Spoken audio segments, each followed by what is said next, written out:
Welcome to Talk Show, the show where we connect the dots so you don't have to. It's Sunday, March 15th, I think, and this is the golden age of America. If you swapped gold for chrome in the Mad Max apocalypse. And thanks to AI, we can actually visualize that. It would look something like this. So here we are, 2 weeks into a war nobody voted for. The body count keeps climbing. Oil prices are absolutely through the roof. The president just gave Putin a present while American students are getting shot at by ISIS sympathizers that his administration let out of prison early. Don't worry, though. Trump's actually working on his real legacy project. It's a $400 million underground bunker disguised as a ballroom. Because when you're bombing schools abroad, you just need that peach pit of your own. Let's speedrun this nightmare. Okay, so last week we talked about the U.S. bombing a girls' school in Iran. This is our first segment, by the way. 175 people died, mostly children, and then Trump's initial response, of course, was immediate, it was confident, and it was wrong. So the first thing that we have is March 7th, Trump said, "We think it was done by Iran because they're very inaccurate with their munitions. They have no accuracy whatsoever. It was done by Iran." Just, absolute certainty. No investigation needed. Iran did it. Case closed. Moving on. Then the video evidence comes out, and you have folks like Bellingcat, NPR, the New York Times, BBC, Human Rights Watch. Basically, everybody confirmed it was a U.S. Tomahawk missile, the kind that only we use in this conflict. Next, on March 10th, Trump basically had a new position where he said, "I just don't know enough about it." Oh, now you don't know enough about it. Right? 3 days ago, you knew everything about it. You were the expert, okay? Iran's weapons are inaccurate. That's what you said. Very inaccurate. The most inaccurate weapons, probably. But then someone showed you a video of your missile hitting a school. Now suddenly, you're Sergeant Schultz. I know nothing. When the reporters pressed him on the Tomahawk evidence, Trump tried this. Tomahawks are used by others, Numerous other nations have Tomahawks. They buy them from us. Okay, all right. 3 countries, actually, have Tomahawk missiles. The United States, the UK, and Australia. That's it. That's the list. You know who's not in this war? The UK and Australia. So Trump's defense essentially was, maybe the British snuck in, borrowed one of our warships, shot it at Iran, and then went home for tea without telling anyone. Brilliant, right? All right. It's totally airtight. No notes on that. Then, March 11th, after the Pentagon's own investigation confirmed U.S. responsibility, Trump now says, whatever the report shows, I'm willing to live with that report. Here's the translation. I got caught lying, so now I'm pretending I never lied in the first place. The report basically shows Trump killed 175 people, most of them children, because your targeting data was outdated and you misidentified a school as a military site. Pretty fucked up, if you ask me. And your first instinct wasn't, oh God, what did we do? It was, blame Iran, and we'll just hope nobody checks.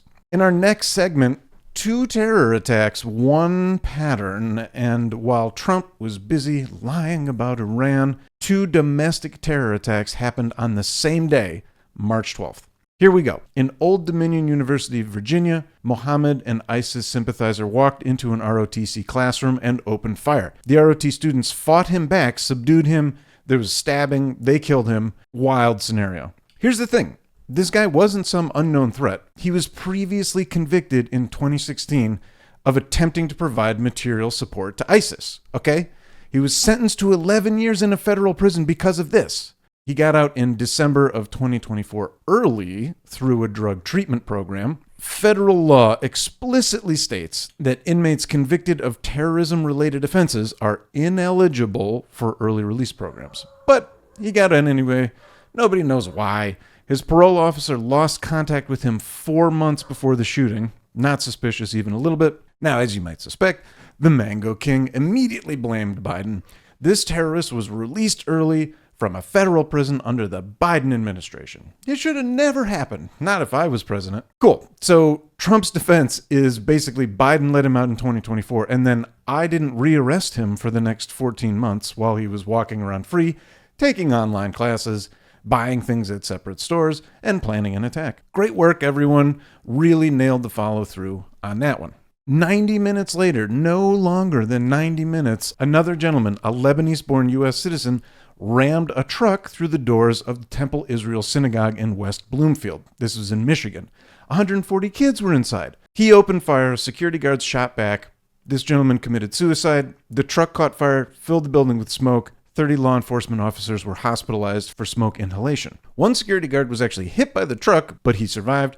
No children were killed. Thank God, unlike the tale of Iran. Here's the context. 1 week before this attack, an Israeli airstrike in Lebanon killed two of this guy's brothers. One of their children, his sister-in-law's child.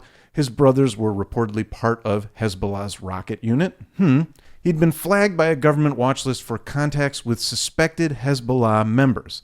But he wasn't under surveillance. He wasn't arrested. He just borrowed $2,250 worth of fireworks 2 days before the attack, and nobody thought that was weird. Here's the real kicker. Within 15 minutes of the synagogue attack, a CNN analyst suggested that Trump's rhetoric may have incited it. In less than 15 minutes, somebody drew this parallel. So a man whose family was killed in Lebanon then attacks a synagogue named Temple Israel during an active war between the U.S., Israel, and Iran. And the first instinct is this is probably Trump's fault. Trump says plenty of things that deserve criticism, but connecting this specific attack to his rhetoric when the guy's brothers were literally killed by Israeli airstrikes, it's a bit of a reach. Not that I love Trump or even want to defend him, but this is a stretch. Meanwhile, Republican commentators immediately blamed Kash Patel and Tulsi Gabbard for not preventing it because apparently the FBI director and DNI are responsible for psychic terrorism prediction now. Everybody wants to use these attacks to score points. Nobody wants to ask why we're in a war that's creating blowback on U.S. soil. In our third segment, Trump lifts Russia sanctions because of course he fucking did. So oil prices, you may have heard the oil prices are spiking. You may have heard of this, right? Iran has essentially closed the Strait of Hormuz, which is just a fun thing to say, but it's a terrible situation to be in. You know, that tiny little nook of the world that transports 20% of everyone's oil. Trump's solution, lift sanctions on Russian oil. Yes, on Russia, the country we've been sanctioning since 2022 for invading Ukraine. Treasury Secretary Scott Bessent, who I absolutely hate, announced Thursday night that the U.S. is temporarily allowing Russian oil shipments currently at sea to be sold to other countries. So the justification is this will add hundreds of millions of barrels to global markets and bring down those prices. The timeline until April 11th. Problem, didn't work. Okay, oil prices are still hovering around $100 per barrel. And here's the fun part. Europe is absolutely furious. They've been mad, but now they're just ripe with anger, rife with strife. So Ukrainian President Zelensky, standing next to French President Macron in Paris, basically said lifting the sanctions will lead to a strengthening of Russia's position. Russia spends money from energy sales on weapons, and all this is then used against us. So lifting sanctions just means more drones will be flying at you later. Germany's Chancellor Scholz basically said, we will not allow ourselves to be deterred or distracted by the war with Iran. We must further increase pressure on Moscow. The UK actually said, all partners should maintain pressure on Russia and its war chest. But Trump, Trumperino, the Trumpy boy sees absolutely no problem. He started the war with Iran that's driving up oil prices for everyone. So now he's funding Russia's war in Ukraine to somehow bring the prices down. It's like setting your house on fire to stay warm, then buying gas from your neighbor who's trying to burn down your other neighbor's house. Genius, everyone. Just absolutely seamless strategy. I love it. I hate it. So who's the real big winner here? It's Putin. Russia is absolutely reveling in this nonsense. They get to sell oil again. They get to make money. And they get to watch the U.S. tear itself apart over a war Trump started without congressional approval. 56% of Americans oppose the war, just FYI. That's according to an NPR PBS Marist poll. And the Senate tried to pass legislation requiring congressional approval for future strikes. Big surprise, it failed 47-53 on party lines. So here we are, y'all, stuck in a dang war, funding Russia while our own students are getting attacked by terrorists we let out of prison early. But at least gas might go down 10 cents per gallon. It's all been worth it, right? All right, it is time. World news in a minute. Let's rapid fire the international chaos, shall we? Here we go. Iranian war, day 16. The death toll is now at 1,444. That's mostly civilians killed on the Iranian side, 15 Israelis, 13 U.S. soldiers. The U.S. has struck over 15,000 targets. Defense Secretary Pete Hegseth claims Iran's new supreme leader is likely disfigured from strikes. Iran, however, denies this. Trump says the U.S. totally obliterated Karg Island, Iran's primary oil export hub. France loses a soldier in Iraq to a drone strike. First French military death in this war. 2,200 more U.S. Marines are being deployed to the region. In Lebanon, 773 people have been killed, 1,933 have been injured, over 800,000 people have been displaced. That's a lot of people, okay? A shitload of people. There was an Israeli strike that killed 2 Lebanese university professors. Israel claims one was a Hezbollah weapons expert. Lebanon is calling it a war crime. In Cuba, President Miguel Diaz-Canel confirms talks with Trump administration for the first time. Cuba is running out of fuel, they need oil, and apparently Trump sees an opportunity. Oscars 2026 predictions are out. Leonardo DiCaprio is favored for one battle after another. Hopefully his co-star was older than 25. Ethan Hawke's Blue Moon got a boost from new Academy voting rules that force members to watch every nominee before voting. The real winner, the Academy finally guilt-tripping people into watching indie films. Noma chef Rene Redzepi, I don't know if I'm saying that right, he resigned March 11th amid allegations of physical and psychological abuse of staff. Sounds like every restaurant I've ever heard of. He's one of the world's most famous chefs. Turns out he was also one of the world's most famous shit bosses. And that's your world. Still spinning, but just barely. Here we go. Our main story. This is actually a bit of a big deal. Let's talk about what Trump is actually building. The ballroom that wasn't a ballroom. Way back in February, we talked a little bit about Trump's plan to demolish the East Wing and replace it with a privately funded ballroom for future inaugurations. Super cute story. Except it's not true. TheDreyDossier just published an investigation that lays out this case. A couple of parts to this series. If you haven't read her work, please do. Trump isn't building a ballroom. No.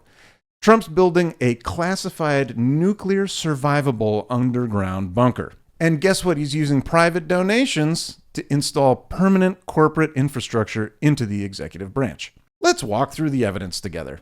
First of all, the money does not add up. The stated cost for this project has jumped from $200 million to $250 million to $300 million to $400 million in just a year. On the same day, Trump actually offered 2 different price tags. In a morning interview, he said $300 million. His afternoon speech, $400 million.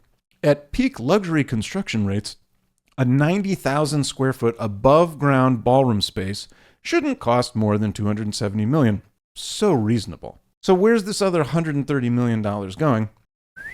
Underground. So the testimony does not match. White House officials told the National Capital Planning Commission that the underground work is top secret and outside NCPC oversight jurisdiction. Meanwhile, the DOJ argued, in court, mind you, that the ballroom and the underground structure are inseparable for national security reasons. Both things can't be true. If they're inseparable, the NCPC has jurisdiction. If the underground work is classified and separate, then the ballroom story is a cover. Either way, the oversight process is just theater. The DOJ actually pre-filed a national security appeal. Before the judge even ruled on the case, the DOJ filed an appeal with classified declarations attached.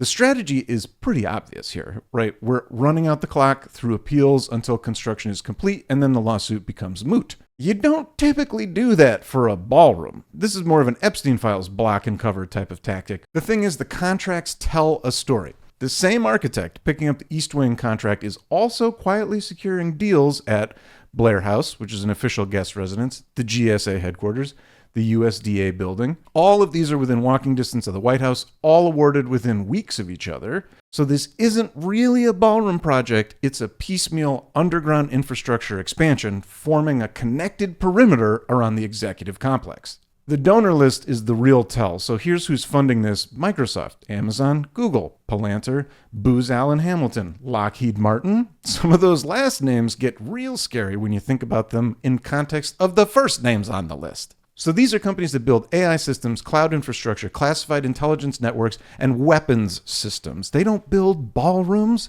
They build permanent technology installations. So here's the play.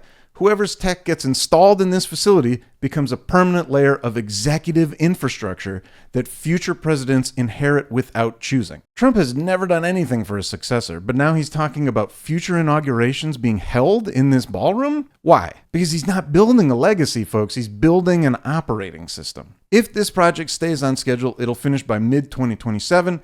After that, any legal challenge becomes moot because the bunker exists, the tech is installed, the infrastructure becomes permanent. And the next president, whomever that may be, who could that be, walks into an executive branch where the literal operating system was chosen by Trump and his donors. So when Trump says he's building this for future inaugurations, he's telling the truth, just not in the way that you think. He's building a bunker. He's stocking it with corporate tech. And he's handing future presidents a permanent installation. Okay, here's your command center. By the way, it runs on Palantir and Amazon Web Services. Good luck changing it. It's not a ballroom, y'all. It's a Trojan horse. All right, it's Sunday, which means it's time to read your comments. Let's see what you've been up to. Patriot Defender 1776 writes, Trump is playing 5D chess. Lifting Russia sanctions brings down oil prices and weakens Iran's economy. You just don't understand the strategy. Okay. So the strategy is start a war with Iran that drives up oil prices, lift sanctions on Russia to bring those prices back down, fund Russia's war in the Ukraine, during the process, declare victory. That's not 5D chess, that's tic-tac-toe where you lose to yourself. If the goal was cheap oil, maybe don't start a war with the world's biggest oil choke point. Just a thought. At Skeptical Mom 2026, we've heard from her before. She says, is there any evidence that Congress is pushing back on the Iran war? It feels like everyone just accepted it. Great question. Short answer. No. Senate voted 47 to 53 against requiring congressional approval for future strikes. Republicans blocked it. Trump launched this war without congressional authorization, and the War Powers Act says he's supposed to notify Congress within 48 hours and get approval within 60 days. He notified them. He's just not asking for approval, and Congress isn't forcing a dang thing. So yeah, we're just at war now. Nobody voted for it. 56% of us oppose it. Doesn't matter. Democracy is vibes-based now, I guess. I don't fucking know. New commentator, really happy to see this. At Realist Takes writes, the Michigan synagogue attacker's family was killed by Israel a week before the attack. That's not Trump rhetoric. That's direct retaliation. Why isn't anybody talking about this?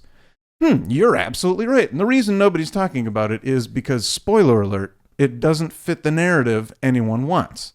Progressives want to blame Trump's rhetoric. Conservatives want to blame Biden's immigration policies.